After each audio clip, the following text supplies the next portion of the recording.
Nang maging seaman ng asawa ni Rina ay hindi na siya napalagay. Lalo na't pansin niya ang mabilis na panlalamig nito sa kanya. Hanggang sa nakatanggap siya ng balita na kung sino-sino ang babae ng asawa. Doon siya nagdesisyon na umakyat ng barko. Sumakay sa cruise kung saan ito naroroon para bigyan ito ng leksyon. Sinundan niya ng lihim ang asawa. Pinaniwala siya nito na walang ginagawang kababalaghan. Pero laking gulat nito nang makita siya sa barko.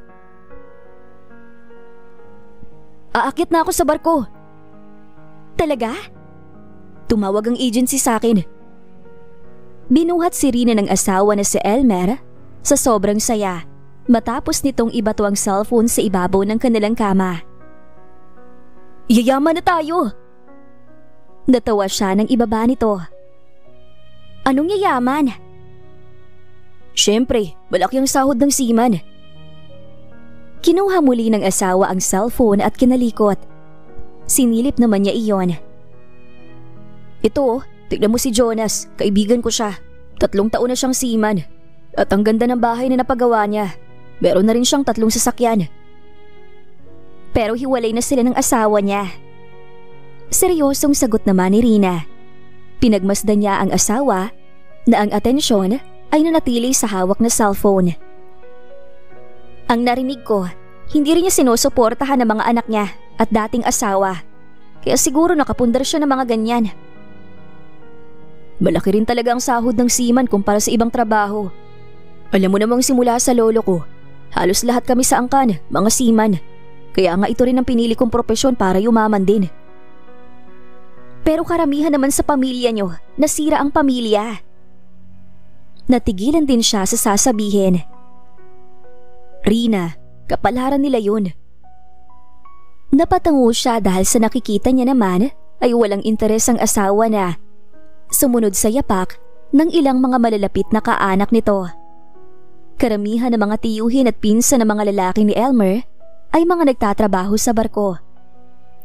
Oo, maluwag ang buhay dahil sa malaking kinikita. Pero hindi tungkol sa usapang pamilya. Dahil halos lahat ng mga ito ay hiwalay sa asawa at nasira ang pamilya. "Dito ka muna. Pupuntahan ko lang muna mga kaibigan ko para ipaalam ang pag-akyat ko sa barko."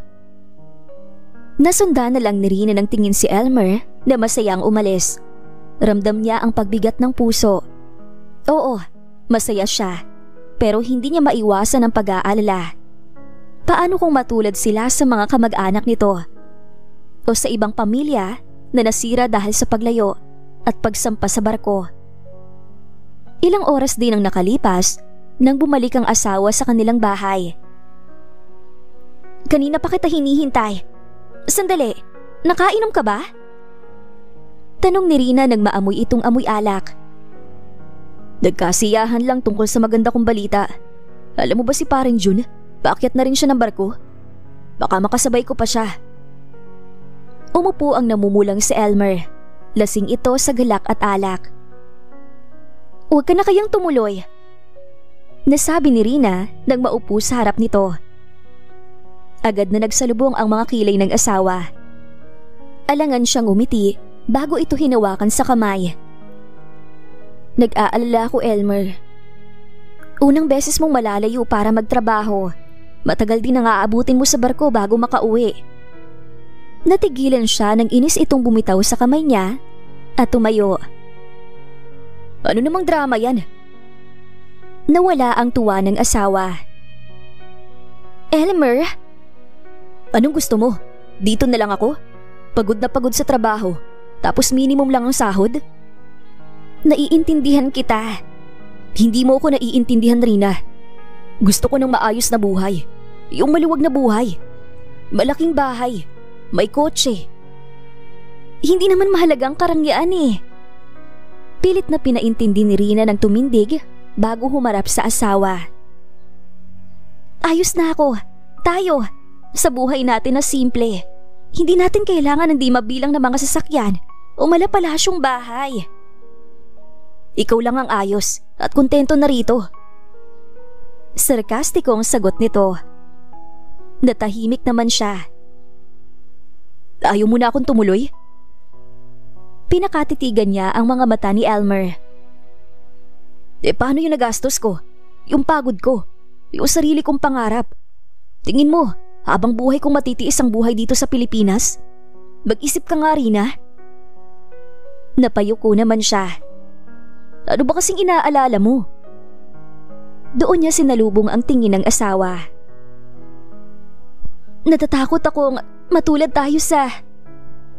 Mas lalong nagsalubong ang mga kilay ni Elmer. Talagang inuunahan mo ng mga mangyayari? Hindi naman sa ganon.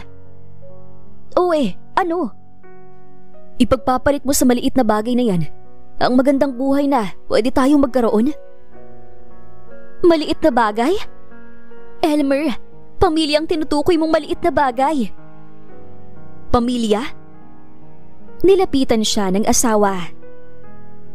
Ni hindi mo nga ako mabigyan ng anak? Natigilan si Rina. Sino ngayon ang tinawag mong pamilya? Tayo? Patuloy nito. Magiging pamilya lang tayo kapag nagkaroon na ng laman yung tiyan mo.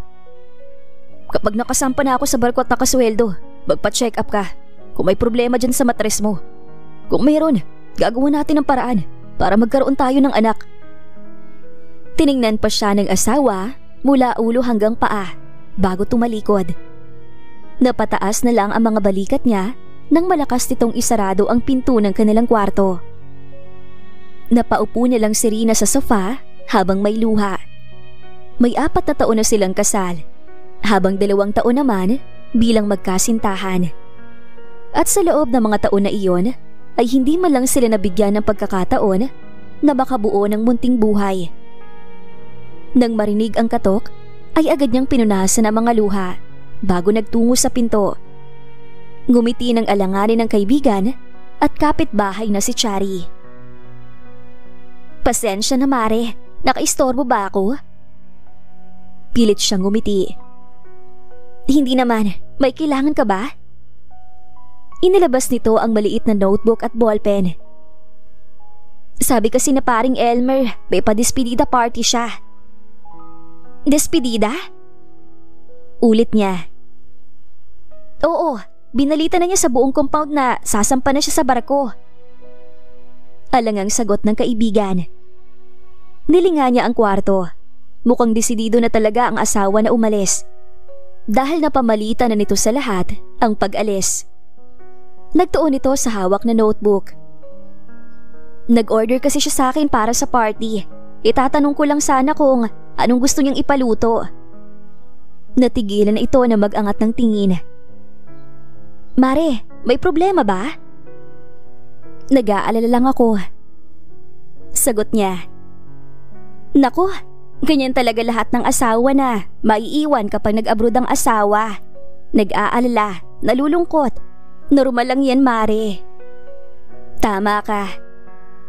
Sang-ayon niya. O sige, Mare, babalik na lang ako. Isinarado ni Rina ang pinto at nagmasid sa loob ng kanilang bahay. Hindi naman sila hikahos sa buhay. Dati siyang office worker at tumigil nang magpakasal para mapaghandaan ang pagkakaroon ng sariling pamilya. Habang ang asawa naman ay may ilang taon ng empleyado sa isang shipyard. Nakakakain naman sila ng 3 beses sa isang araw. Nakakabayad ng mga bayarin sa bahay. Kaya pilit man niyang unawain, hindi niya alam kung bakit gustong-gusto pa nitong makasampa sa barko. Hindi niya maintindihan ang pangarap na sinasabi ni Elmer. Dahil para sa kanya, nasa harapan na niya ang pangarap niya. Iyon ang makasama ang asawa at bumuo ng pamilya ng sama-sama. Hindi rin napigilan ni Rina si Elmer. Pilit ang ngiti niya nang lumabas ng bahay. Sa malaking espasyo ng kanilang compound ay naroon ang kasiyahan. Ang padespedida ng asawa. Tulungan na kita, Mare. Sinalubong siya ni Chari. Tinulungan magbitbit ng ilang plato. Nagtungo sila sa mahabang mesa kung nasaan ang mga nakahilerang handa. Tinanaw niya ang asawa na kasama ang mga kaibigan, ilang pinsan at tiyuhin nito. Masayang kumakanta ang mga ito sa videoke habang may kaharap na alak sa mesa. Mahinang siniko siya ni Chari. Mare, paalala ko lang ha. Despedida to, hindi lamay. Patuloy nito na napansin siguro na kabaliktaran ng saya ng asawa ang pakiramdam niya. Hindi pa ba nababawasan yung pag-aalala mo? Alam mo naman ang nangyari sa mga pamilya ng kamag-anak ni Elmer. Sagot ni Rina. Alam ko na, natatakot ka na, mababae rin ang asawa mo sa barko no? Tumango pa si Chari. Napahinga ng malalim si Rina. Napakasama ko bang asawa kung yun nga ang inaalala ko? Tila nag-isip naman ito. Katulad ng sinabi ko, normal lang naman yung mga inaalala mo, lalo na't alam naman natin yung nangyari sa pamilya ni pare. Hindi ko naman hinahadlangan ang pangarap niyang magandang buhay, pero hindi naman kami ganoong naghihirap para umalis pa siya ng bansa. Tama ka naman doon, pero kilala natin ang asawa mo. Kapag gusto niya, gusto niya. Ang hinihiling ko lang naman, maging kontento siya sa buhay na nasa harapan niya. Huwag na siyang sumampa ng barko para hindi masirang pagsasama namin. Dire-diretso niyang sabi. Sandali lang naman, Mare. Hindi naman lahat ng seaman nasira ang pamilya. Mayroon pa rin naman diyang buwang pamilya nang umuwi.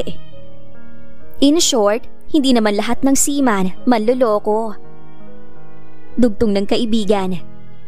Pinakatitigan siya nito. Wala ka bang tiwala kay paring Elmer? Kumurap ang mga mata ni Rina.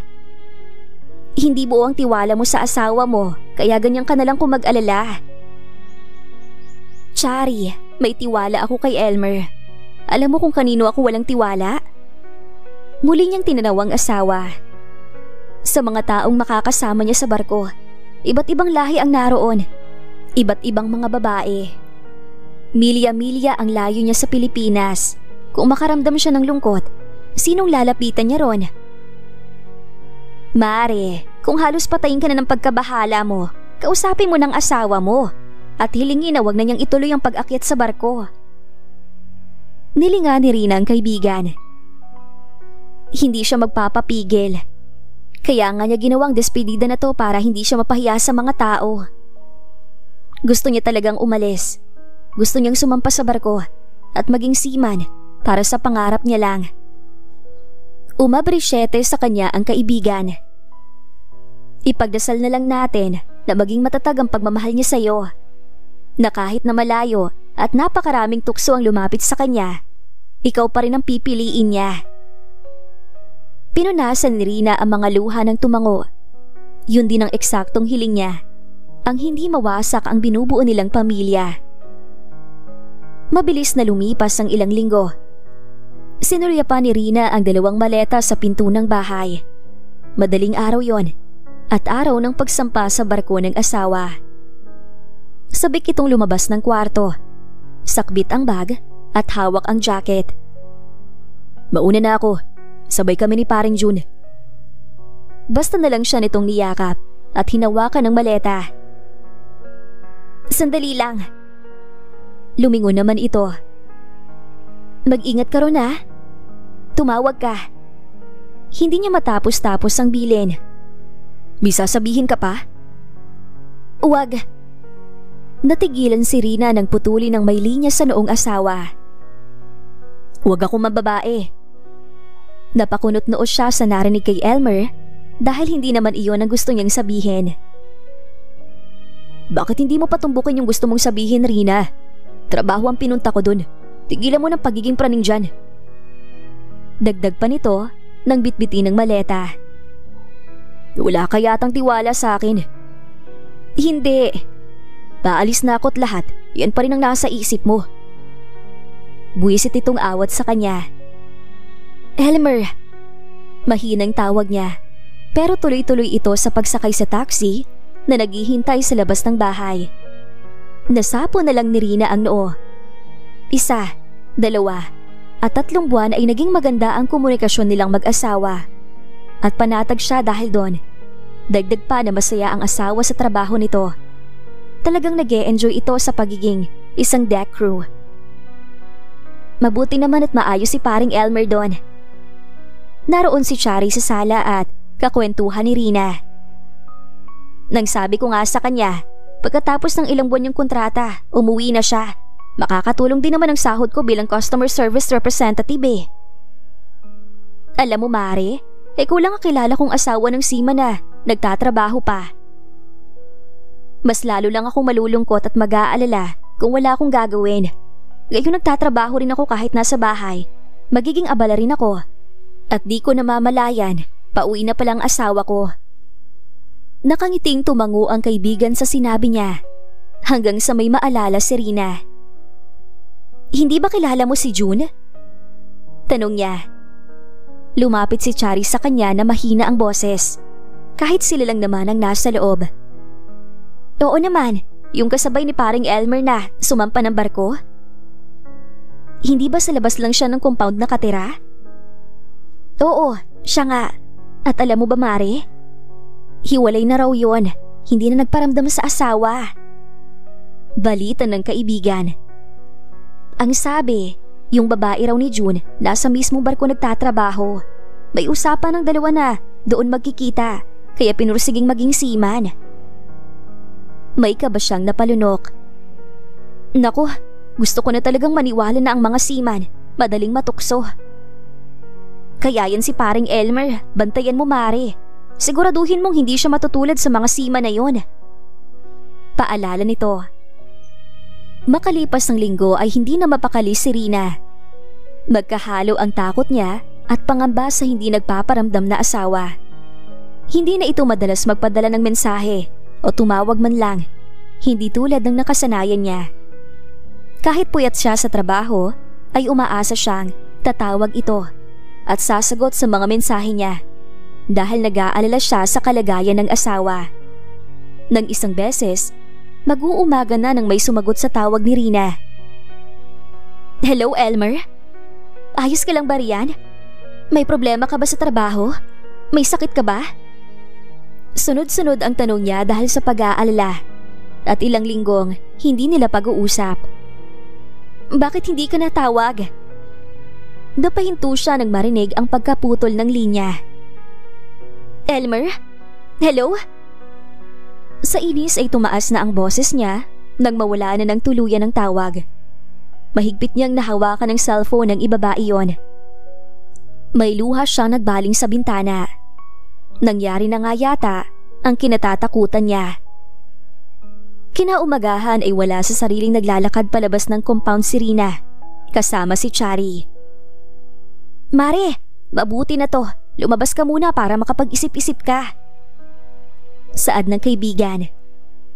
Noong una pa lang, iba ng kutob ko kay Elmer. At ngayon, parang nagkakatotoo na yun. Matamlay niyang tugon.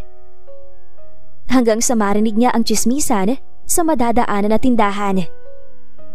Oo, nakita rin ng kapatid ko ang asawa niyan. May dinadalang babae sa kwarto. Automatikong huminto ang mga paa ni Rina. Seryoso niyang nilinga ang ilang kapitbahay na nakaumpok sa tindahan. Naroon ang dati niyang kaklase, si Glenda, na mayroong kapatid na seaman. Asawa ko bang pinag-uusapan niyo? Sandaling natahimik ang mga ito. Itinuon niya ang mga mata kay Glenda. Alam niyo bang paninirang puri ang ginagawa niyo? Sinisiraan yung asawa ko. Dagdag pa niya. Hoy Rina, paano mo nasabing sinisiraan namin ang asawa mo? Nakataas ang kilay na tanong ng dating kaklase. Nagsasabi lang naman kami ng totoo. Lumapit siya rito. Anong totoo? Na ang asawa mo may babae sa barko. Bawiin mong sinabi mo. Bariin niyang putol dito. Imbis na humingi ng dispensa, ay tila mas matapang pa si Glenda sa kanya na talagang ikinataas ng dugo niya. Bakit ko babawiin? Totoo naman yun ah. May ibang babae na ang asawa mo sa barko. Ipinagpalit ka na niya sa iba. Isang malutong na sampal ang pinalipad ni Rina sa mukha ni Glenda. Akmang susunggaban niya ito nang awate ni Chari. Mare, huminahon ka nga. Ganyan talaga mga tsismosa. Proud pa. Ang kakapal ng mga mukha niyong pagpiestahan ang buhay naming mag-asawa. Umaaho ng dibdib niya sa galit. Kung magsisipag-chismisan kayo, parang ang perpekto ng mga buhay ninyo. Nagagalit ka kasi totoo.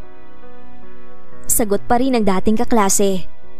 Parehong malakas ang mga boses nila, dahilan para makatawag na sila ng atensyon. Gusto mo ba yung kabilang pisngi mo naman ang sampalin ko? Para magising ka sa katotohanan na hindi nyo dapat pinagchichismisan ng buhay ng may buhay. Naawat lang sila nang dumating ang mga tanod. Hinihingal si Rina nang galit na harapin ang mga ito. Sa susunod na marinig kong pinag-uusapan ninyo kami mag-asawa, iyang makakati ninyong dilang papalit ko sa lengwa ni Chari. Seryosong banta niya bago tinalikuran ng mga ito. Natigilan naman ang kaibigan bago siya hinabol. Mare, marami pa naman akong order na lengwa. Takot namang napalunok ang magkakapit-bahay. Saan ba tayo pupunta, Mare? Alangang tanong ni Chari sa kanya nang maiba ang direksyon ng sinasakyan nilang taxi. Sa asawa ni June. Determinado niyang tugon. Natagpuan ni Rina ang sarili sa harap ng mga yak-iyak na asawa ni June na si Feli. Huwag ka nang umasa sa asawa mo, Rina. Siguradong nakahanap na rin yun ng iba, katulad ng ginawa ng walang hiyang si June. Mabilis na tumulo ang luha niya. Nang magdesisyong umalis ng walang pag-aalinlangan si Elmer, alam ko na mangyayari to. Ramdam ko na madali na lang niya ako mapapalitan. Tugon niya. Tama ka. Sa trabaho nilang malayo, siguradong madali silang madadarang. Nagpupunas ng luha si Rina nang tumindig. Magpakatatag ka, Feli. Agad naman siyang sinundan ni Chari. Mare, ano nang gagawin mo? Huminto siya at humarap sa kaibigan. Gusto ko kahit nakatiting, pagkatiwalaan ko ang asawa ko. At sana nga, nagkakamali akong paghinalaan siya. Nang bumalik sa compound, ay diretso si Rina sa bahay ng biyenan at mga bayaw. Ma? Oh, nabisita ka yata. Naroon si Estela sa tapat ng mesa, kaharap ang dalawang lalaking mga anak. Ma, may balita ho ba kayo kay Elmer? Hindi ba ikaw ang asawa? Bakit sa akin mo itinatanong? Masungit nitong sagot. Ilang beses ko na ho kasi siyang kinukontak. Pumamewang ang inis na biyenan. Huwag mong sabihin na ginugulo mo ang asawa mo sa pagtatrabaho, Rina. Sermon nito. Ma, hindi naman ho. Siguradong abala siya sa trabaho sa barko. Napatingin siya sa sumingit na si Romer, ang nakakatandang kapatid ni Elmer. Isa rin itong seaman. Bago ito makababa sa barko para magbakasyon, ay nahiwalay ito sa asawa pagkatapos magloko. Ano bang tingin mo sa asawa mo? Kasing sarap na mga nagkukrus ang buhay. Dagdag pa nito. Muling nagsalita si Estela. Kung hindi tumatawag ang asawa mo, aba, matuto ka maghintay. Gusto ko lang naman hong malaman kung maayos lang siya. Mababang tono niyang sabi. Magiging maayos siya ron. Makahulugang sagot ng isa pa nitong kuya na si Dieter. Nagtatrabaho rin ito sa barko, pero umuwi sa dapat na kasal na ikinansela na mapapangasawa nito dahil rin sa nahuli itong nambababae. Napapikit siya ng mariin. Baka ho kasi may ginagawa ng kababalagan ng anak niyo sa barko. Natahimik naman ang mga ito bago nagsalita ang nabuwisit na ina ng asawa. Pinagbibintangan mo ba ang anak ko? Matapang na sinalubong ni Rina ang tingin nito. Hindi ho imposible ang sinasabi ko. Sadya niyang binalingan ng mga bayaw. Sa pagbaling sa biyanan ay sinampiga siya nito. Anong ibig mong sabihin, ha? Napangiti siya ng sarkastiko. Naroon sa gitna ng dagat ang asawa mo. Nagbabanat ng buto para mabigyan ka ng magandang buhay. Tapos heto ka, puro hinala. Malakas na boses na dugtong pa ni Estela. Dahil binibigyan ho ako ni Elmer ng dahilan para maghinala. At hindi ho malabo na pagtakpan niyo siya sa kalokohan niya. Patuloy niya nang tingnan ang pamilya ng asawa. Natahimik ang biyenan at ang panganay na anak nito ang nagsalita. Babait ang kapatid namin. Hindi yun papatol sa ibang babae. At kung meron man, may ebidensya ka ba? Mayabang pa ang ngiti nito habang pinagmamasdan siya. Wala kang ebidensya para sabihin yun kay Elmer. Segunda ni Dieter. Mabuti ang anak kong yon, kaya huwag kang mag-imbento ng kung ano-anong kalokohan. Dugtong ng ina ng mga ito. Hindi ho kalokohan ang sinasabi ko at alam kong alam niyo yon. Sige ho, sana nga kayo ang tama at ako ang mali. Pero ito ho ang tatandaan nyo. Kapag napatunayan kong walang pinagkaibang asawa ko kay Kuya Romer at Kuya Dieter, sinulyapan niya ang mga bayaw. Gagawin ko ho ang lahat para putulin ang lahi nyo. Mahaba niyang pahayag. Sa pagtalikod ni Rina ay rinig niya ang nanggagalaiting biyanan. Bumalik ka rito, Rina! Maldita kang babae ka! Bakit ikaw pang pinakasalan ng anak ko? Kalalabas lang na nangihinang si Rina sa gate ng bahay ng ina ng asawa nang nag-aalalang sa lubungan ni Chari. Ayos ka lang ba, Mare? Alalay siya nito nang igiyang maglakad. Huminahon ka nga muna. Ani pa nito. Hindi ba masyado mong inuunahan ang lahat? Tanong pa ng kaibigan nang makarating sila sa bahay nito. Inabutan pa siya ng baso ng tubig. Sa totoo lang, wala pa naman tayong ebidensya na nagloloko nga ang asawa mo. Dagdag pa nito. Sandaling sumimsim ng tubig si Rina bago sumagot. Masyado siyang malayo para makita at malaman ko yon. Makukumprama ko lang ang lahat ng kutob ko kung makikita mismo yon ng dalawang mga mata ko. Doon ko lang malalaman ang kung anong totoo. Patuloy niya hanggang sa may nabuo siya sa kanyang isipan. Mare, ayos ka lang? May plano ako. Ano? Mauna na ako. Sandali, saan ka pupunta? Sa bangko, magwi-withdraw ko. Para saan? Sa cruise na sasakyan ko. Anong ibig mong sabihin, Mare? Sasabihin ko rin ang lahat sa'yo kapag ayos na. Mauna na ako. Naging mabilis ang pagkilos ni Rina.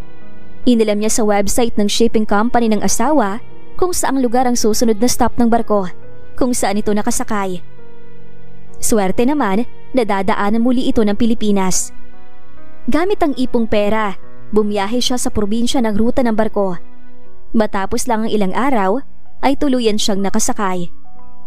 Hinatid siya ng isang cabin steward sa tutuluyan niya, na pinakamurang cabin sa barko. Enjoy your cruise, ma'am. Nang isarado ang pinto, ay hinubad ni Rina ang suot na sunglasses. Desperada na kung desperada. Pero mas gugustuhin na niyang malaman ang totoo, makita mismo ng mga mata niya kung totoo ang sinasabi ng iba sa asawa at sa iniisip niya. Mula sa tinutuluyan ay lumabas si Rina. Nakakasalubong niya ang ilang mga empleyado. Maingat ang bawat galaw niya dahil alam niyang marami ang kababayan na nagtatrabaho sa barko. Tuluyan siyang nakarating sa deck. Iba-ibang lahi ang naroon, mapababae at lalaki. Tiyak na maraming pagpipilian ng asawa kung gugustuhin ito. Excuse me, ma'am. Nilapitan siya ng isang deck crew. Inabutan siya nito ng isang flyer. We have a deck party tonight at 7 in the evening. Salamat, ma'am. I mean, thank you. Ayos lang, kabayan. Ngumiti sa kanya ang babae. Sinulyapan niya ang name tag nito. Glidel? Yes, ma'am. Ako si Kusa siyang natigilan. May ngiti naman na naghihintay ang kaharap. Risa. Pag-iiba niya ng pangalan. Nice to meet you po, Ma'am Risa. Kapag may kailangan po kayo, wag po kayong mahiyang magsabi sa akin. Tumango siya at ngumiti. Nauna na po ako. Nang tumalikod ito, ay nasundan na lang niya ng tingin. kailangan niyang maging mas maingat. Kahit pangalan ay kailangan niyang baguhin para hindi masira ang kanyang plano. Alam mo Mare, hanggang ngayon, di pa rin ako makapaniwala na nandyan ka na ngayon sa barko, sa gitna ng ewan. Kasalukuyang kausap ni Rina sa video call si Chari. Nakabalik na siya sa cabin habang ang kaibigan ay nasa mesa at naghahanda ng mga pa-order nito. Kailangan kong umakyat dito para makakuha ng ebidensyang hanap ng biyanan ko at magagaling kong mga bayaw. Paano kung makumpirma mo nga na may babae si paring Elmer dyan? Alangang tanong nito nang itigil ang ginagawa. Kumurap ang mga mata ni Rina. Hihiwalayin mo ba siya agad? Bago ko gawin yan, isisiguraduhin ko munang ipapakita ko sa biyanan ko kung anong klaseng lalaki ang puring-puri niyang anak. Ipapakita kong walang pinagkaiba si Elmer sa mga kaanak niya. Dugtong niya. Nang magdilim ay suot na ni Rina ang itim na bestida. Hawak niya ang maskara nang umakyat ng deck. Kasing kalmado ng dagat ang lahat ng naroon at nagkakasiyahan. Nagtungo siya sa gitna at nang lumingon ay kasabay ng paghangi ng maalon-alon niyang buhok ang paghagip niya ng tingin sa asawa. Naroon ito sa di kalayuan, katabi ang mga kapwa seaman na sigurado nagtatrabaho rin sa deck. Nang akmang tatanaw ito sa pwesto niya, ay agad siyang tumalikod. Bahagya niya itong binalikan ng tingin. At naroon ang atensyon ng asawa sa grupo ng mga babae sa isang mesa. Would you like to try one of our specialty cocktails, ma'am? Lumapit sa kanya ang isang waiter, bit-bit ang drink platter. Yes, thank you. Inabot ni Rina ang isang manipis na baso. Pasimple niyang muling tinanaw si Elmer. Napangisi siya na makitang ngiting-ngiti ito kasama ng mga kapwa seaman. Nang tingnan ng grupo ng mga babae, ay nagpapalitan na mga ito ng pagkaway at matatamis ng ngiti. Nanginginig ang kamay niyang tinungga ang laman ng baso.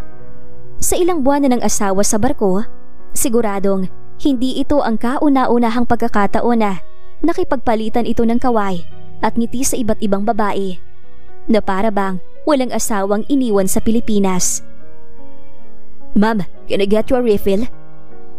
Magalang na tanong ng waiter nang dumaan matapos makitang wala nang laman ang kanyang baso. No thanks, I'm good. Ngumiti siya pero mabilis ding naglaho iyon nang makitang paalis na ang grupo ng mga babae. Tuwang-tuwang nag-apira naman ang mga kasamahan ni Elmer at kauna-unahang sumunod ang asawa niya sa mga ito. Gigil na napabulong si Rina. Walang hiya ka talaga. Agad siyang humakbang. Sa pagmamadali ay natapilok ang suot niyang mataas na sandals. Nabitawan niya ang hawak na maskara. Agad niyang tinanaw ang asawa. Nang lumingon ito ay nagmamadali niyang pinulot iyon at itinapat sa muka. Hindi niya ako dapat makita. Aniya nang yumuko. Nahigit niya ang hininga nang marinig ang yabag palapit sa kanya. Nahawakan ni Rina ng mahigpit ang suot na bestida habang nanatiling nakayuko. Kung si Elmer nga ang palapit sa kanya, ay sira na ang plano niya. Ma'am Risa? Doon lang niya nabawi ang paghinga. Marahan siyang tumayo at hinarap ito. Ayos lang po ba kayo? Lumapit si Glidel sa kanya. Napilayan po ba kayo? Ayos lang ako. Nangihinaya niyang tinanawang asawa na pababa na ng deck. Salamat, Glidel. Alalay si Rina nito na makapasok sa sariling cabin. Iniupo siya nito sa kama. Kung sumakit po ang paa niyo, pwede niyo yan lagyan ng cold compress o mas mabuti pong tawagan niyo ako para mapatingin natin sa onboard clinic. Tumango siya bago muling nagpasalamat. Sige po, Ma'am Risa, balik na po ako sa trabaho ko. Napahinto ito na magaan na pigilan niya sa braso. Sandali, Glidel. May kailangan pa po kayo?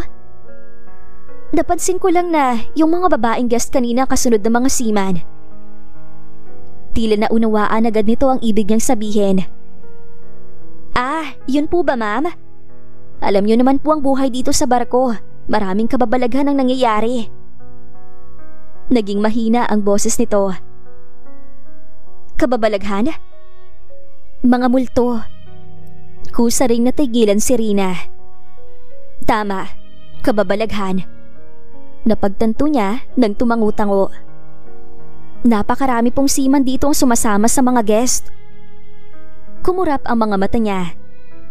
Lalo na yung mga seaman na nasa deck. Patuloy na kwento ni Glidel na komportable sa kanya. Mga guest lang ba o may iba pa? Tanong naman niya. Kahit po kapwa Pinoy, ang mahirap nga lang po, yung iba may mga asawa na sa Pilipinas. Wala na si Glidel sa kwarto, ay nanatiling tulala si Rina.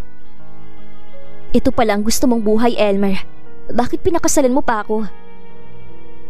Tanong niya ng sulyapan ng suot na singsing. Naging desidido rin ang kanyang anyo. Sa oras na makahanap ako ng patunay sa kalokohan mo, isasampal ko yun sa pagmukha mo at sa pamilya mong katulad mo. Matapang niyang pinunasan ang mga luha. Pagkatapos niyon, magsisisi ka sa ginawa mo sa akin. Mula sa maleta ay inilabas niya ang kamera, USB at laptop. At magsisimula ako ngayon. Dagdag niya. Pagsikat ng araw ay nakalabas na ng cabin si Rina. Suot ang sombrero at salamin sa mata nang magtungo sa deck. Naroon ang asawa niya. Nagtatrabaho nga pero may katabing babae. Napairap siya na makitang nakangiti at pasimpleng naghahawakan ng mga ito ng kamay. Napailing na lang siya nang itapat doon ang kamera. Ilang babae na bang nakolekta mo rito sa barko, Elmer? Naglakad ang mga ito na agad niyang sinundan. Bumaba ang mga ito sa deck. Habang naglalakad, ay nakakasalubong niya ang ilang mga crew ng barko. Ma'am Risa, good morning po. Glidel? Nabulalas niya. Ano pong ginagawa niyo rito? Natataranta niyang tinanawang palayo na naman na asawa. Anong meron doon? Tanong niya nang pumasok sa isang pintuang asawa at ang kasamang babae nito. Kitchen po para sa mga crew. Nakangiting sagot nito. Pwede ba akong pumunta ron? Pasensya na kayo, ma'am. Bawal po mga guest. Sandali lang ako. Sisilip lang. Mabilis niyang sagot. Ma'am, pasensya na po talaga. Hindi po talaga pwede eh. Sige, ganito na lang. Pwede ko ba makita ang cabin niyo? Sa labas lang ako. Promise. Patuloy niya. Nahiya na itong tumanggi sa kanya. Sige po, dito po tayo. Sa isang hallway sila lumiko. Naroon siya sa gitna na magkaharap na halera ng mga puting cabin. Ito pong nasa kanan, dito po ang cabin ng mga babaeng crew at sa kaliwa naman po ang mga lalaki. Pagbibigay alam ni Glidel. Hanggang sa tawagan ito ng kasamahan. Glidel, hanap ka ni OIC sa upper deck. Ma'am Risa, kailangan ko na pong umakyat. Paalam nito sa kanya. Sige na, maiwan muna ako rito. Babalik din agad ako sa cabin ko. Nang maiwan, ay muling binalingan ni Rina ang mga cabin. Nasaan ba ritong kwarto ni Elmer? Tensyonado niyang tanong. Habang nakatalikod, ay rinig niya ang mga parating na seaman. Natataranta siyang hindi alam kung saan susuot. Mabilis siyang lumapit sa isang pinto. Nang hawakan, ay napahinto pa siya nang bumukas iyon. Muli niyang nilingon ang palapit na mga trabahador ng barko. Wala siyang pagpipilian kung hindi ang pumasok sa loob at magtago. Maingat niyang isinarado iyon bago napapikit nang sumandal sa pinto. Sa pagbukas ng mga mata niya ay natigilan siya. Naroon siya sa loob ng maliit na kwarto. At nang igala ang mga mata ay isang pamilyar na bag na dala ni Elmer noong umalis ito ang kanyang nakita. Napangisi si Rina. Kapag siniswerte ka nga naman. Aniya. Alerto siyang kumilos. Lumapit sa magkapatong na kama at nang makita ang damit ng asawa ay napagtanto niyang iyon nga ang cabin nito. Nasa loob na ako ng lungga ng walang hiyang lalaking yun. Agad ding napalitan ng kaba ang saya ni Rina nang mapalingon ang pinto May sumusubok na buksan iyon. Automatikong natakpan niya ang bibig. Tensyonado niyang pinagmasdan ng doorknob hanggang sa may kumatok doon. Elmer, nasa loob ka ba? Nakilala niya ang boses na iyon, ni June. Elmer? Napaatras siya habang pigil ang sariling gumawa ng ingay. May kasama ka na naman ba dyan? Natatawang patuloy ng kaibigan ni Elmer. Pare! Lalo lang nadagdagan ng nerbiyos niya nang marinig sa labas ang boses ng dumating na asawa. Sinong nasa loob? Tanong ni June. Ewan ko, bakit nakalak? Nilak mo ba to? Dagdag ni June na kasama ni Elmer sa cabin. May susi naman ako. Kitang-kita ng maluhaluhang mga mata ni Rina ang pag-ikot ng doorknob. Natigilan si Elmer nang pumasok sa kwarto. Baka nalak ko nga. Anito, kasunod nito si June. Nagiging makakalimutan ka na talaga pare ah. Sino ba yung nasa isip mo? Si Diane ba? Si Gina? Si Helen? O yun bang Amerikana? Baka naman yung taga-Brazil. Sari-sari ang mga pangalan na binanggit na nakangiti pang si June. Mayabang na humarap si Elmer sa kaibigan. Ano bang magagawa ko pare? Mga babae na ang kusang lumalapit sa akin. Hindi ko naman sila matanggihan. Dugtong pa nito. Tila isang pipi si Rina sa pinagkukublian kung paano marinig ang kataksilan ng asawa. Lalo na ang pagkukonsinti ng kaibigan nito. Siya nga pala, pinapatanong ni Miss Amanda kung pwede ka raw mamayang gabi. Yung maganda at mayaman? Rinig na rinig niya ang tuwa sa tono ni Elmer. Oo, yung nakuha mo sa kindat nung nakaraang gabing deck party. Kumpirma ni June. Sabihin mo, pwede ako mamaya. Kasual na sagot nito. Ang sabi ko nga, may asawa ka na sa Pilipinas. Ang sagot, malayo naman daw. Natatawa ang kwento pa ng kaibigan ng asawa. Sabay na umupo ang mga ito sa ilalim ng kama. Kanina, kasama mo lang si Aya magkape ah. Baka magtampo yun pag ibang babae ang kitain mo mamayang gabi. Natawa lang si Elmer. Sa bagay, ikaw ang hanap na seaman ng mga babae rito kahit ng mga guest. Sabi ko sa'yo, masarap ang buhay seaman. Malaki ng sahod, wala pang katapusan na makakakilala ng iba't ibang mga babae. Tumayo na ang natatawang si June. Halika na, bumalik na tayo sa deck. Baka may makalagpas sa atin. Biro pa nito na naunang lumabas ng kwarto. Tumindig na si Elmer pero napahinto rin. Maingat namang napaatras si Rina nang gumulong ang sigurado siyang wedding ring ng asawa. Takip-takip niya ang bibig sa ilalim ng deck. Naroon siya sa dilim at nakatago. Hawak niya ang cellphone na kasalukuyang nagre-record ng mga boses. Takot ang mga mata niya na makita ang palapit na kamay ni Elmer para kapain ng singsing na huminto mismo sa harap niya. Kahit kailan talaga, pahirap tong singsing na to. Bulong pa nito. Total, sagaba lang din naman ang wedding ring na yun. Pabuti pang hindi ko na yun makita. Pinanood ni Rina ang palabas ng mga paa ng asawa. Nakahinga lang siya ng maluwag nang marinig ang pagsarado ng pinto. Umiiyak siyang lumabas mula sa ilalim ng deck. Punas-punas niya ang maalikabok na magkabilang braso. Sa lahat ng narinig mula sa asawa, ay tila literal nitong dinurog ang kanyang puso. Hindi iisa lang na babae ang kinalolokohan nito, na mas lalong nakasakit sa damdamin niya. Hindi lang bilang isang asawa, higit bilang isang babae. Pilit na kinalma ni Rina ang sarili. Hindi siya dapat ang maging talunan. Narito siya sa barko para patunayan ang kutob niya. At ngayong napatunayan na niya yun, kailangan niya ng maraming ebidensya at sisiguraduhin niyang makukuha niyang lahat ng mga yon bago siya bumaba ng barko. Kinuha niya mula sa bulsa ang maliit na kamera at kinabit sa sulok kung saan hindi makikita ng asawa. Parang walang nangyari nang lumabas si Rina sa cabin ng manlilokong si Elmer. Sa hagdanan niya paakyat ng deck, nakasalubong si Glidel. Ma'am Risa, salamat sa tulong mo. Kita tayo mamaya. Paalam niya nang ipinagpatuloy ang paglalakad. Nakita niyang madadaanan niya ang asawa na abala sa trabaho. Inayos niya ang pagkakasuot ng sombrero at suot na salamin. Nang makapasok sa kwarto, ay binuksan agad ni Rina ang laptop. Napangiti siya na makitang nakaset up na ang hidden camera na inilagay niya sa cabin ni Elmer.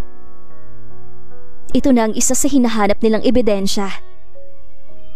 Kinuha niyang cellphone at doon pinatunog naman ang nirecord niyang pag-uusap ng asawa at ng kaibigan nito. At ito pang isa.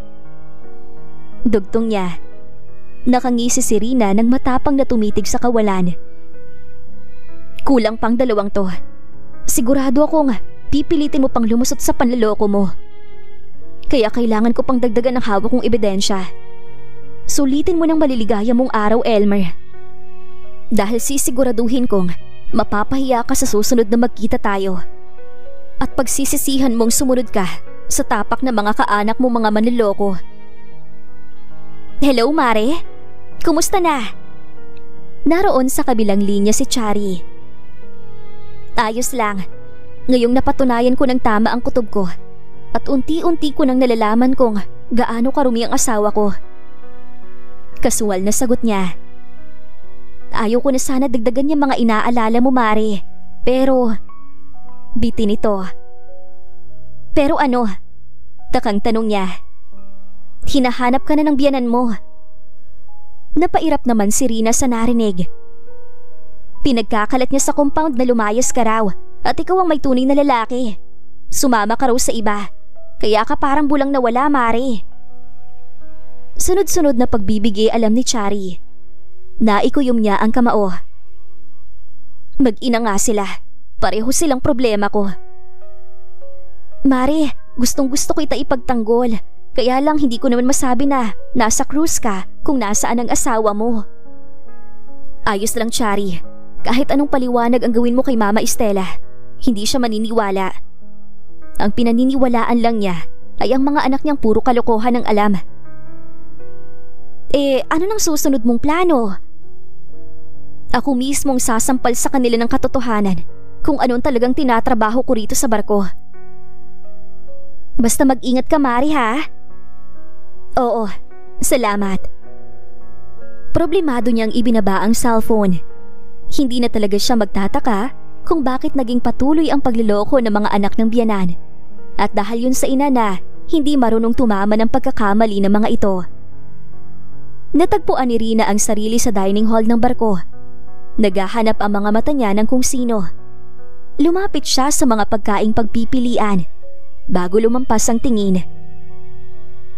Good evening, ma'am. Bati ng buffet staff. Maliit siyang ngumiti. Would you know if Amanda is here? Pagbabakas sakali niyang tanong. Naaninag niyang pag-aalangan itong sumagot, kaya ngumiti siya ng abotenga. I'm sorry, I forgot to mention, I'm her best friend. Ganap na ganap siya sa pag-akto, pero tila hindi niya nakumbinsi ang staff, kaya kailangan niya pang dagdagan pa ang pag-iimbento. We agreed to come here and have a dinner together, but I can't find her. Nakangiting patuloy niya. Napunit ang ngiti niya nang sumagot ang staff. She was here earlier, ma'am, but she went outside. What? Ma'am, she left a few minutes ago. Gigil na ibinaba ni Rina ang hawak na plato at agad na lumabas ng hall. Kinuha niya mula sa bulsa ang cellphone. Napalingalinga siya na makarating ng upper deck, pero may karamihan na mga tao na nandoon. Paano ko hahanapin ang Amanda na yun? Hindi ko nga alam ang mukha niya. Dagdag niya na nasapo ang noo hanggang sa maalala niya si Glidel. Mabilis siyang naglakad para hanapin ito. Nakita niya ang kasamahan nitong kapwa Pilipino. Hinarang niya ito sa hallway. Si Glidel? Out niya na po sa work eh. Nasa crew cabin na po siya, ma'am. Salamat. Nagmamadali siyang bumaba ng hagdan pababa ng deck. Napapreno lang siya nang mula sa dulo ng hallway ay makita ang asawa. Nakatungo ito sa kung anong papel na hawak kaya hindi siya nakikita. Agad siyang napatingin sa bulsa nang tumunog iyon. Nakita niya ang dahan-dahan na pagtaas na mukha ni Elmer. Mabilis na nagtago sa isang sulok si Rina, habang patuloy sa pagtunog ang kanyang cellphone. Rinig niya ang mabilis na mga yabag palapit kung nasaan siya. "Ma'am?" Boses iyon ng asawa. "Ma'am, andyan po ba kayo?" Ulit nito. "Buwisit." Mahina niyang sambit at pinatay ang tawag sa cellphone. Nangangatal ang kamay niya sa pagsuot ng sombrero at sunglasses. "Ma'am, are you okay?" Naroon na si Elmer sa harapan niya at dahil yukong-yuko siya, sapatos lang nito ang nakikita niya. "Ma'am, do you need anything? What are you doing here on the crew deck?" Patuloy na usisa nito na wala naman sa tono ang paghihinala. "Ma'am?" Untag nito. "Ma'am Risa?" Lumaki ang mga bata niya nang marinig ang boses ni Glidel. Nagmamadali siyang lumapit at kumapit dito. Nilampasan niya ang asawa na nabanggapan niya sa balikat. "Kilala mo si Ma'am?" Tanong ni Elmer sa kapwa crew. "Oo, Hindi na naituloy nito ang sasabihin nang mahigpit niyang hawakan ng kamay. Nang tingnan siya ni Glidel, ay umiling siya. Iginiya niya itong tumalikod at maglakad. "Sabihin mo, kaibigan mo ako." Bulong niya rito habang naglalakad. "Opo, ma'am." Lumingon si Glidel kay Elmer na nakasunod ang tingin. "Ako nang bahala kay Ma'am Risa. Kaibigan ko siya." Anito. "Sige." Kasuwal na sagot ng asawa na umakyat na sa upper deck. Sa cabin ang diretsyo ni Rina kasama si Glidel. Pagod na umupo siya sa kama. Inalis ang suot na sombrero, pati na rin ang sunglasses. "Ma'am, ayos lang po ba kayo?" Tanong nito. Seryoso niya itong tiningala. "Kailangan ko ng tulong mo." Aniya, napahawak ito sa dibdib. "Ako po? Ano pong klaseng tulong?" Dagdag nito. Inabot niya ang kamay nito at iniupo. "May dahilan kung bakit ako sumakay sa cruise ship na to." Simula ni Rina. "Ano po yun? Mapagkakatiwalaan ba kita, Glidel?" Paninigurado niya. "Opo naman, magkababayan po tayo." "Nakita mo si Elmer?" "Yung deck crew po." Tumango naman siya. "Gusto ko siyang hulihin." "Hulihin?" "Kaya ako nandito para hulihin siya. Dahil ako ang asawa niya." Naroon ang gulat sa mukha ni Glidel. Natuto pa nito ang bibig. Mahigpit niyang hinawakan ang isang kamay nito. "Ngayon, kilala mo ba si Amanda?" "Opo, yung nasa second class." "Alam mo ba kung nasaan siya?" Malakas na hangin ang humampas kay Rina habang naglalakad. Sa likod ng barko ang punta niya. Kahit nilalamig at halos tangayin ng hangin ay hindi siya nagpatinag. Nang marinig na may makakasalubong, ay agad siyang nagtago sa isang sulok. "Ibang klase talaga si Elmer. Kahit sinong babae, nakukuha niya." Iyon ang malinaw niyang narinig sa mga sima na dumaan. "Ang alam ko, may asawa yun sa Pilipinas. Siguradong walang kaalam-alam ang misis niya sa mga pinagagagawa ni Elmer. Hindi niya alam na iba't ibang babae na ang kinalolokohan ng asawa niya." Nang makalayo ang mga ito, ay doon lang lumabas si Rina. Tinanaw niya ang dalawang lalaki ng may ngisi. Siya ang totoong walang alam. Siyang walang ideya na nandito ako, na nakikita ko ang kababuyan niya. At ipapakita kong mali ang pinili niyang sumampas sa barko at magpakasaya rito. Diretso siyang naglakad sa dulo ng malaking barko. Sa pagsilip ay iba't ibang mga lalaki at babae ang nasa magkakalayong pwesto. Naalala niya ang sinabi ni Glidel na ang dulo ng barko ang naging tila meeting place ng mga Pilipinong seaman at mga babae na mga ito. Puno ng suya ang tingin niya sa mga lalaki. Ito ang tinatawag na buhay ng mga ito sa barko. Nagpapakasaya at nagbibilang ng mga babae. Napalingon si Rina sa pamilyar na boses na narinig. Nakita niya ang asawa na may kaakbay na estranghera. Itinapat niya roon ang kamera. Nakita niyang hinalikan pa nito ang babae sa pisngi. At batay kung paano ilarawan ito ng asawa, ay tansya niyang ito na si Amanda. Dahan-dahan siyang naglakad para makuha ng maayos ang eksena. Hanggang sa natalisod siya. "Hoy! May nangunguha ng video sa atin!" Sigaw ng isa. Agad siyang nagtaas ng muka. Natuon ang atensyon sa kanya ng lahat at napatitig sa nakataas niyang kamera. Nagtakip na muka ang mga babae at napatayo naman ang mga lalaki. Natanaw ni Rina ang asawa na tumindig rin at humakbang. Kahit masakit ang paa, ay mabilis siyang tumayo at tumakbo. Narinig niya ang paghabol sa kanya ng mga ito. Halos madapa siya para hindi mahuli. "Habulin niyo!" "Sino ba yun?" "Hindi ko alam, pero parang palihim na kumukuha ng video eh." "Baka pulis o investigador na pinadala ng isa sa mga asawa natin." Patuloy ng lalaki. Naghiwa-hiwalay ang mga ito para lang hanapin siya. Si Rina naman ay nakatago sa isang makipot na kwarto. Pinagkakasya niya ang sarili sa marumi, maalikabok at maingay na makina na naroon sa pwesto. Takip-takip niya ang bibig habang hawak ng isang kamay ang paa na nananakit. Kahit anong mangyari, sinisigurado niyang hindi kahit kailan.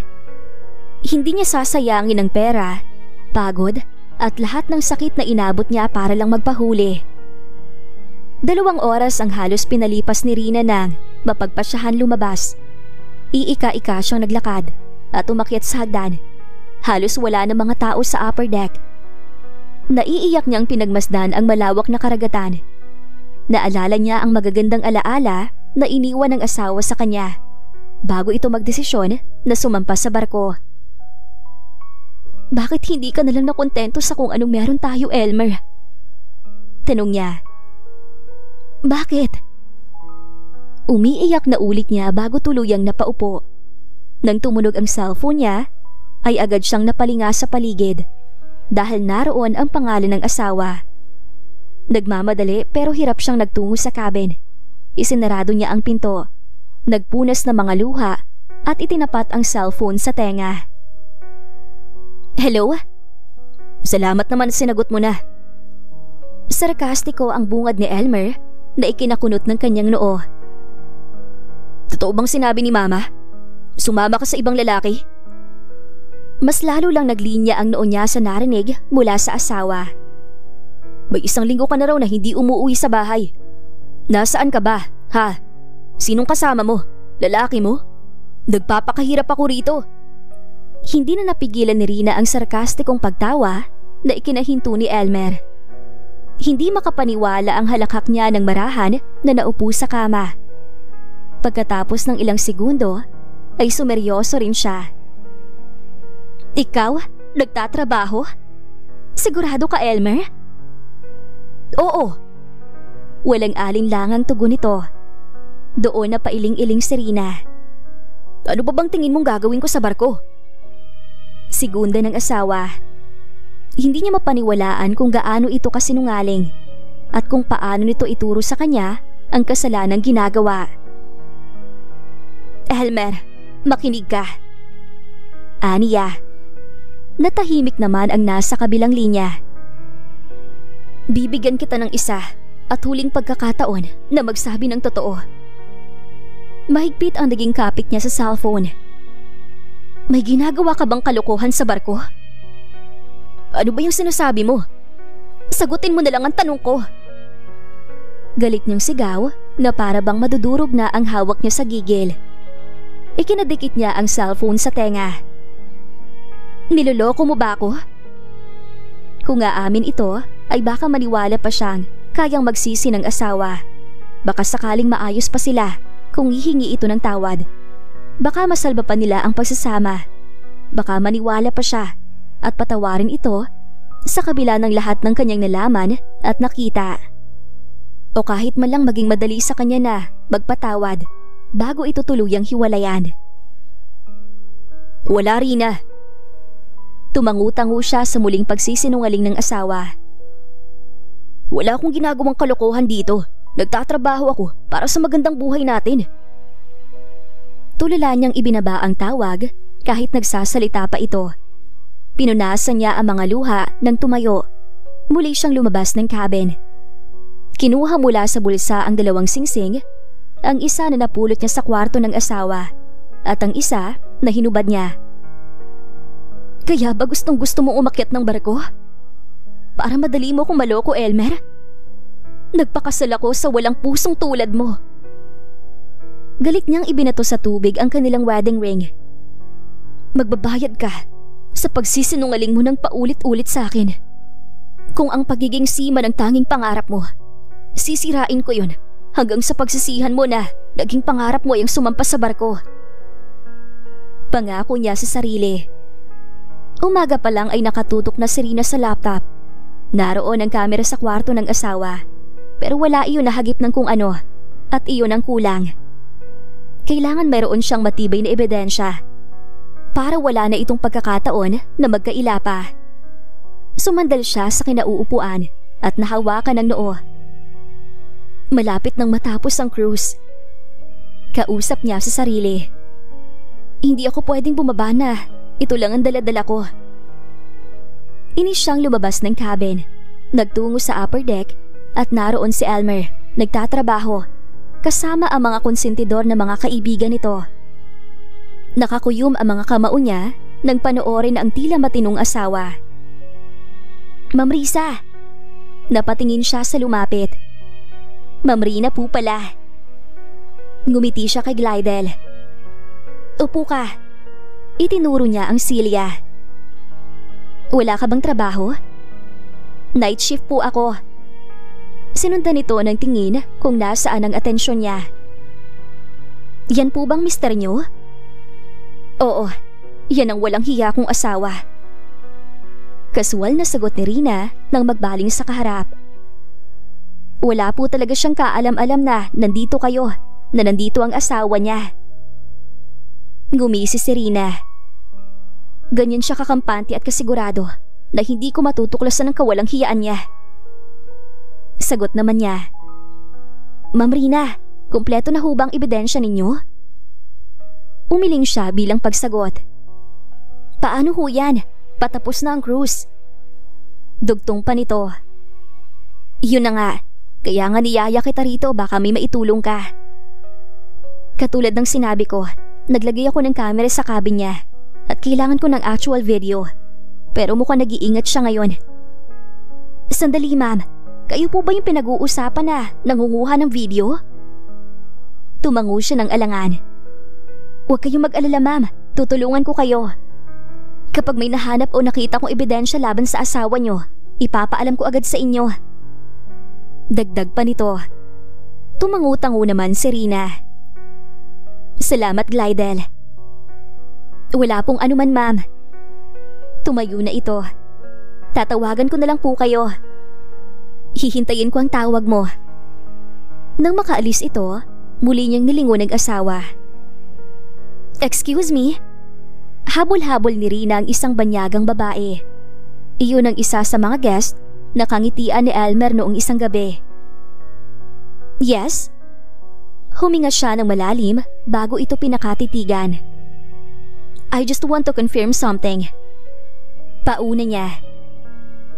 What is it? Did you sleep with the seaman named Elmer here last week? Natawa lang ito. Please, I know this is too personal, but I need your help. Fine, but before I tell you all about it, I have one condition. Abala sa maghapon si Rina, kaharap ang laptop. May karamihan din na intimate videos siyang nakuha. May mga interview din ang pag-amin ng ilang babae na nakasiping ng asawa. Tinakpan niya ang mukha ng mga ito, katulad ng napagkasunduan nila. Kahit gusto niyang habulin lahat ng mga ito, kailangan niya makipagkompromiso. Napahinga siya ng malalim habang pinagmamasdan ang mga babae roon. Sa totoo lang, hindi niya maramdaman ang sakit sa lahat ng narinig na kwento mula sa asawa at sa mga babaeng nakasama nito. Sa sobra yatang sakit ay naging manhid na siya. Ang gusto lang niya ngayon ay maipakita sa lahat kung anong klaseng lalaki si Elmer at mapagbayad ito sa pagkakasala sa kanya. Ma'am Rina? Nilingon niya ang pinto. Pasok ka, Glidel. Dahan-dahan itong lumapit at umupo sa kama. May nakausap po kong kasamahan kong deck crew. Handa po siyang tumistigo laban sa asawa niyo. Talaga? Naiiyak niyang tanong. Opo, ma'am. Natigilan siya na makita ang paraan ng pagtitig ng kaharap sa kanya. Bakit? Natanong niya. Paano niyo po nakakaya na makita ang asawa niyo sa ganitong sitwasyon? Paano niyo ho nakakaya na malaman na kung sino-sinong mga babae ang inaatupag niya rito sa barko? Ngumiti siya ng mapait. Hindi ko rin alam kung saan ako kumukuha ng lakas ng loob na harapin ang katotohanan. Ngayon, ang nasa isip ko lang, kung hindi ko to gagawin, sinong gagawa nito para sa akin? Dahil sa totoo lang, wala nang kahit konting pagmamahal si Elmer para sa akin. Kailanman, hindi niya aaminin na nagkasala siya at patuloy na nagkakasala sa akin. Kung hindi ko to ginawa, habang buhay ako maghihinala habang totoo akong niloloko ng asawa ko. Mahaba niyang sagot. Pinunasan niya ang luhang tumulo. Patapos na ang cruise. Ganoon na rin ang pagsasama namin bilang mag-asawa. Sa oras na makauwi kami at makita ang isa't isa, isasampal ko sa kanyang katotohanan na hindi niya maitatanggi ang pagtataksil na ginawa niya. Malalim na ang gabi ay nanatiling gising si Rina.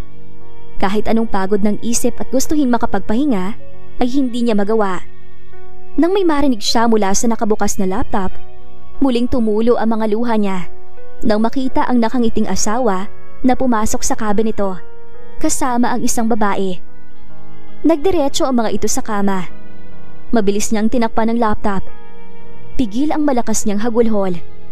Ito na ang katotohanan sa harap niya.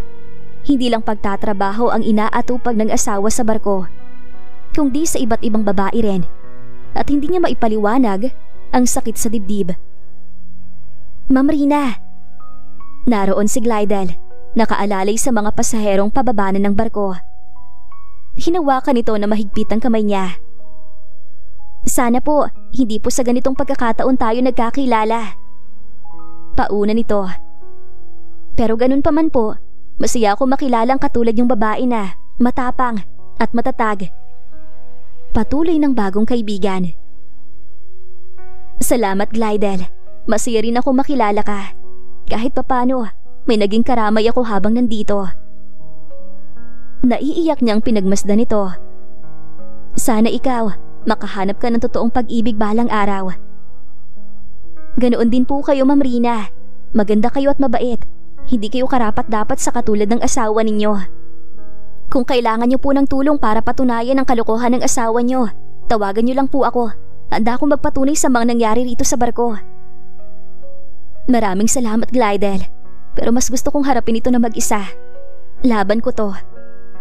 Mag-ingat ka palagi sa trabaho. At saludo ko sa mga Pilipinong tinitiis ang lungkot at layo para lang mabigyan ng pamilya ng komportabling buhay. Ingat po kayo pauwi, Ma'am Rina. Tuloy na siyang nakabalik sa Pilipinas. Papasok pa lang ng compound ay sinalubong na siya ni Chari. Mare! Niyakap siya nito. Ang tagal mong nawala. Pagod na ngumiti si Rina hanggang sa matanaw niya ang biyanan, kasunod ang mga bayaw. Oh, bakit umuwi ka na? Sawa ka na ba sa lalaki mo?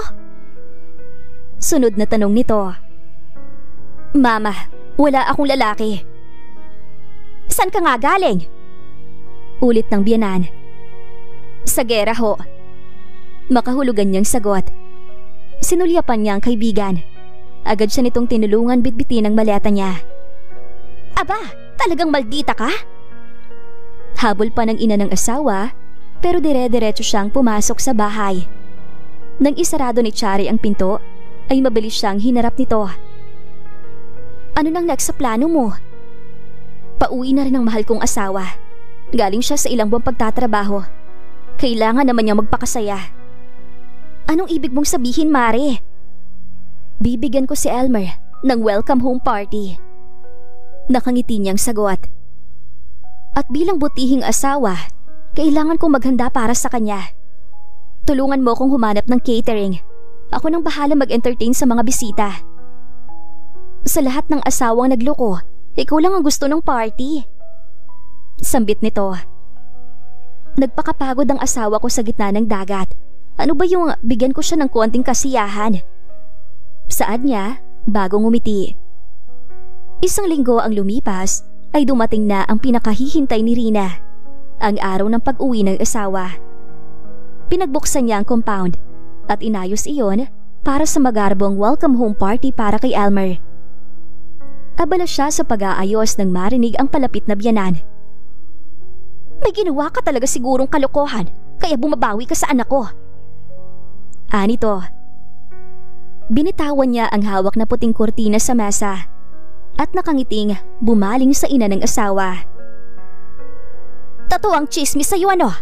Umaasa ka sa pasalubong ng asawa mo at sa perang daladala niya. Mama, mas magandang pasalubong ko sa asawa ko at sa inyo na rin na pamilya niya. Nakangising pagtatama niya. Anong ibig mong sabihin, ha? Huwag ho kayong magmadali, Mama. Malalaman niyo rin ho yun. At saka ho nga pala, marami ho akong hinanda para sa party. Tawagin niyo mga amiga niyo at buong barangay, kahit ang mga minamahal nating tsismosang kapitbahay. Sabay-sabay nating sasalubungin ang napakabuti niyong anak mula sa hirap niya sa barko. Sarkastiko niyang dagdag. Napailing na lang ang biyanan habang pinagmamasdan siya. Sige, kung yun talaga ang gusto mo, tatawagin ko ang lahat ng tao rito sa barangay para maipagmalaki kong anak ko ang seaman na kabababa lang sa barko. Pinanood na lang ni Rina ang paglabas ng compound ng biyanan. Tawagin niyo ang lahat para makita nila kung anong klaseng asawang anak niyo. Bulong niya. Sinulyapan niya si Chari na inaayos ang malaking screen projector. Tumango siya rito. Ngumiti naman ang kaibigan at nag-thumbs up pa. Hanggang sa makita ni Rina ang humintong taxi. Bumaba roon ang pinakahihintay niya. Palapit ang asawang, sakbit ang bag. Nagtataka itong lumingon sa compound. Nag-uunahang lumapit ang mga nakakatandang kapatid dito. Pinanood niya ang pagyayakapan at kumustahan ng mga ito. Bago iginiya ng mga ito na pumasok sa loob ang kanyang asawa. Magkahalo ang mangha at pagtataka ni Elmer sa nakita. Bago lang natuon ang mga mata sa kanya. Agad itong ngumiti na para bang walang nagawang pagkakasala. Sinurpresa mo naman ako, Rina. Lumapit ito at niyakap siya. Peke ang ngiti niya nang humarap dito. Unang sorpresa pa lang to. Sagot niya. Hindi nawawala ang ngiti nito. Alam mo bang nung nasa barko ako, ikaw lang ang nasa isip ko? Talaga? Kunwaring naantig naman siya. Hindi mo ba alam, bunso? Singit ni Romera na pinanonood sila. Umalis ang asawa mo at ngayon lang din bumalik. Segunda ni Dieter. Bali walang inakbayan si Rina ng asawa. Kami nang bahala mag-usap mag-asawa mga kuya. Doon lang umalis ang mga bayaw. Nang maiwan silang mag-asawa, tiningnan muli ni Elmer ang buong compound. Ikaw bang nag-ayos nito? Ngumiti siya. Nagustuhan mo ba? Tanong niya. Oo naman. Sabay silang napalingon sa gate ng compound. Naroon ang biyanan, kasunod ang ilang mga kapitbahay. Anak! Elmer! Ayun ang anak ko! Tuwang-tuwang lumapit si Estela at yumakap sa bunso. Kabababa lang niya ng barko. Mayabang nitong anunsyo. Talagang nasa lahi niyo mga seaman ano? Gwapo na, marami pang pera. Siguradong marami ang pasalubong. Humahanga na sambit ng mga kapitbahay. Halika na ho, umupo na ho kayo. Magaan at ngiting-ngiting utos ni Rina sa mga bisita.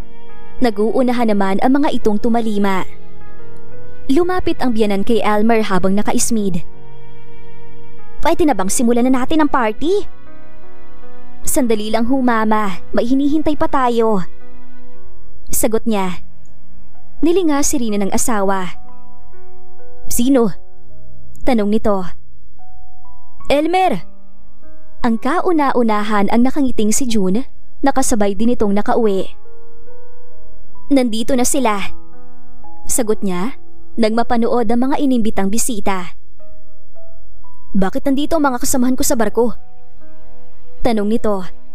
Kitang-kita ni Rina ang pagtataka ng asawa, pero nangingibabaw doon ang takot.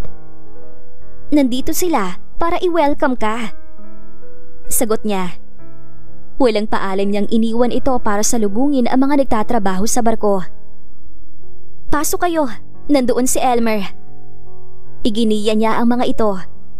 Nang lingunin ni Rina ang asawa, ay nagtataka ang ngiti nito habang nakikipagkamay sa mga kasamahan. Pasimple siyang nilapitan ni Chari. "Handa ka na, Mare?" Tumango naman siya. Siya na mismo ang nagtungo sa unahan at gitna ng kasiyahan. Napatingin sa kanya ang lahat nang marinig ang pagtunog ng mikropono. "Magandang gabi sa inyong lahat." Magaang bati niya ng ngiti-ngiti. "Salamat sa pagdalo sa welcome home party ng minamahal kong asawa." Sinulya pa ni Rina si Elmer. Kahit alangan ay ngumiti pa rin ito. Kumpiyansa pa rin ang anyo.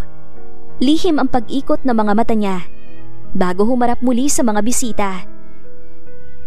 "Gusto ko ring i-welcome sa party ang mga amiga ng aking walang kasing buting biyanan." Nagpalakpakan naman ang mga ginang na nasa isang mesa. "At ang mga masisipag na magtsismisa naming mga kapitbahay." Napalitan ng asiwa ang magagandang ngiti ng mga ito.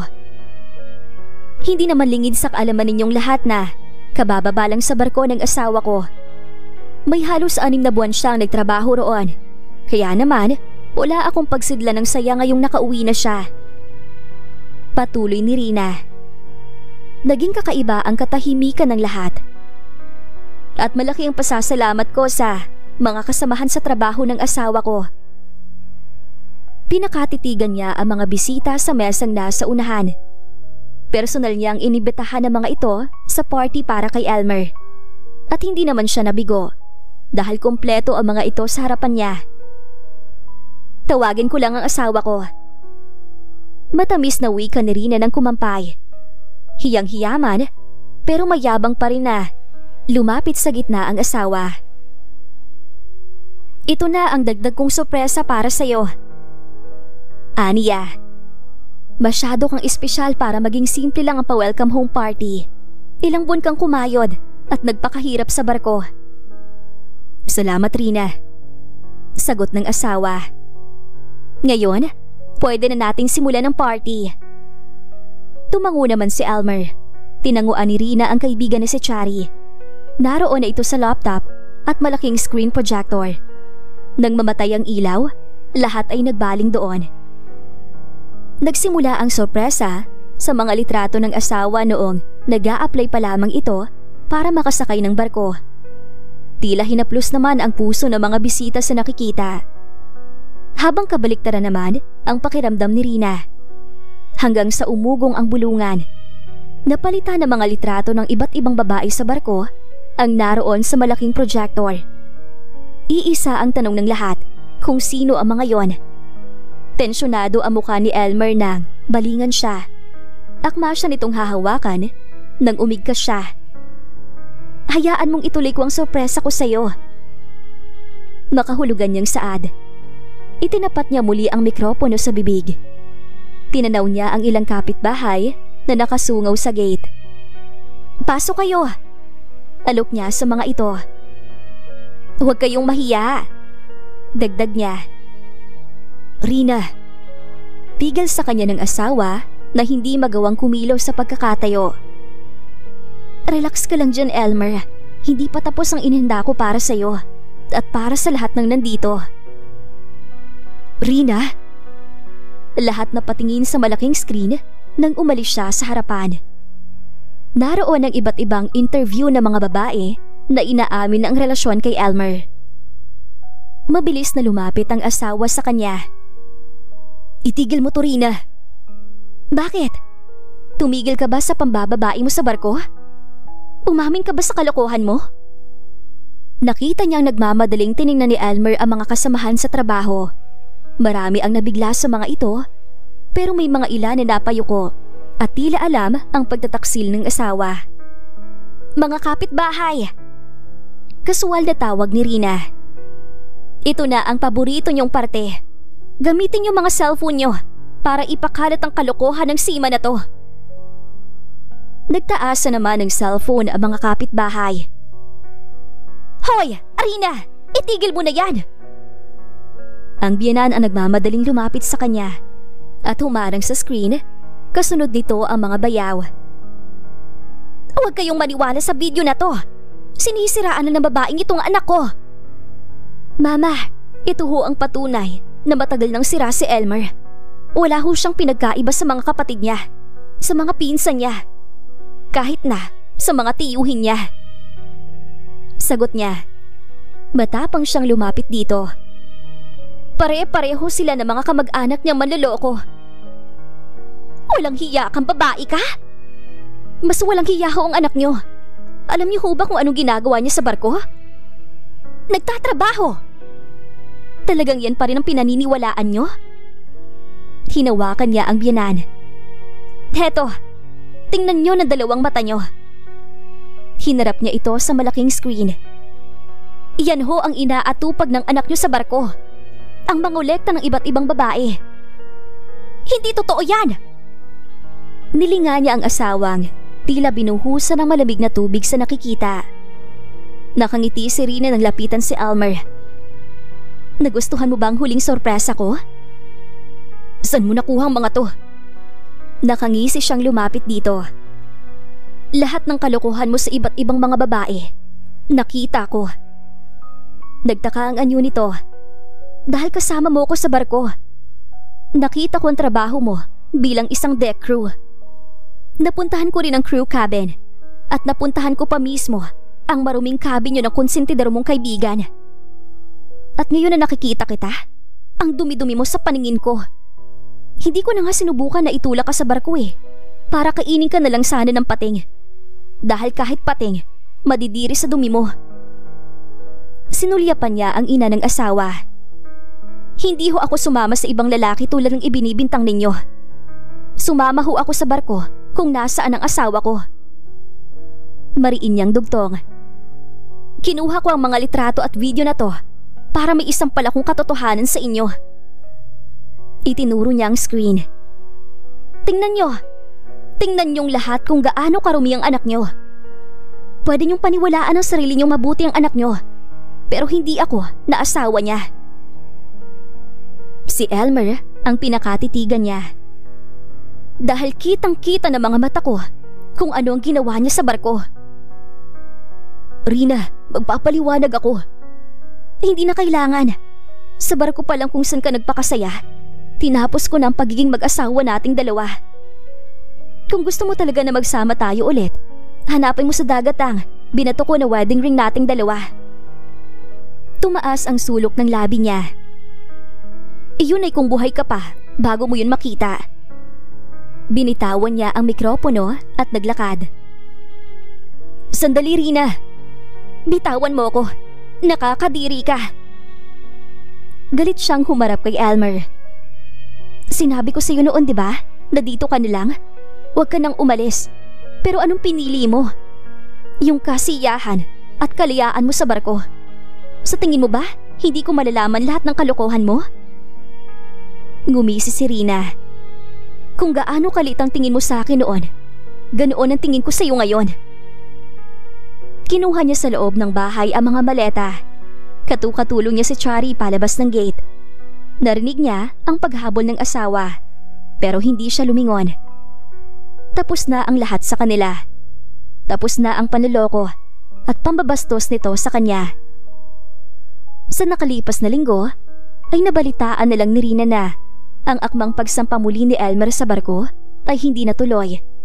Tinanggal ito sa trabaho dahil sa mga ibinunyag niya. Natangi sana magiging daan ito para takasan ng iskandalo at kung paano ito pagpiyastahan ng mga kapitbahay. Kahit saan ito mag-apply ay hindi na tinanggap ng mga shipping company dahil sa nangyari. Siya naman ay nagsimula ng bagong buhay sa inuupahang apartment. Patuloy siya sa kanyang trabaho. Nanatili ang pagiging magkaibigan nila ni Chari. At nakatagpo siya ng bagong kaibigan, kay Glidel. Ilang beses siyang sinubukang tawagan ng asawa para makipag-ayos, pero itinapon na niya ang dati niyang numero. Nag-file na rin siya ng annulment at kaso rito. Sa ngayon, hinihintay na lang niyang maproseso iyon sa korte. Nalunod man sa tila dagat na pagkakasala ang asawa, si Rina ay pilit na naging matatag sa agos. Sa kabila ng sakit at pait na naranasan niya sa lalaking hindi marunong makontento at hindi naging tapat sa kanya, ay ipinagpatuloy niya ang buhay. Alam niyang sa loob na magiging matagal bago niya ito mapatawad.